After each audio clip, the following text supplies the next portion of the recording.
வெறும் பணியாரக்கல் மட்டும் உங்க வீட்ல இருந்தா இன்னைக்கு இப்பவே உங்க குழந்தைங்களுக்கு இந்த சாக்லேட் லாவா கேக் செஞ்சு கொடுங்க.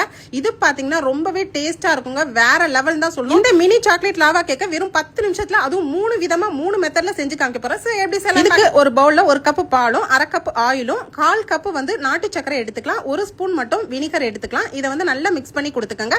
இதோட பாத்தீங்கன்னா 1 கப் கோதுமை மாவும் 1/4 கப் கொக்கோ பவுடர் நல்ல பிராண்டா எடுத்துக்கலாம். இதோட பேக்கிங் பவுடர் 1/2 ஸ்பூனும் 1/4 ஸ்பூன் ஆப்ப சோடா உப்பு சேர்த்துக்கங்க. இது எல்லாத்தையும் நல்லா மிக்ஸ் பண்ணி கொடுங்க.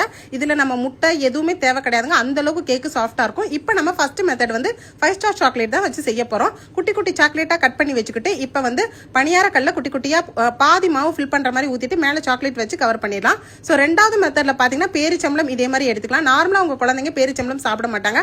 ஆனா இந்த மாதிரி லாவா கேக்ல மினி லாவா கேக்ல இப்படி பேரிச்சம்பளத்தை வச்சு மேல ஃபில் பண்ணிட்டு மிதமான தீயில ஒரு 5 மினிட்ஸ் குக் பண்ணீங்கன்னாவே ரொம்பவே மினி சாக்லேட் லாவா கேக் ஃபேண்டாஸ்டிக்கா ரெடி ஆயிரும். ஃபைனல் மெத்தடும் சொல்றேன். இதுல நட்ஸ் எல்லாம் சேர்த்துக்கலாம். பாதாம் பிஸ்தா எது வேணாலும் நீங்க தாராளமா சேர்த்துட்டு இந்த மாதிரி குக் பண்ணிட்டு அழகா எடுத்தீங்கன்னா ரொம்ப சாஃப்டான ஸ்பாஞ்சியான mini lava cake chocolate cake ready ஆயிருச்சு. சோ இதோட ஹனி ஊத்தி ட்ரை பண்ணி பாருங்க. ஒவ்வொரு கேக்க பிச்சு பார்த்தோம்னா ஃபர்ஸ்ட் பாத்தீங்கன்னா நம்ம பேரிச்சம்பள கேக் ரொம்பவே சூப்பரா இருக்கும். செகண்ட் ஒன் பாத்தீங்கன்னா நம்ம சாக்லேட் வச்ச கேக் அவ்வளோ டேஸ்டா இருந்துச்சுங்க.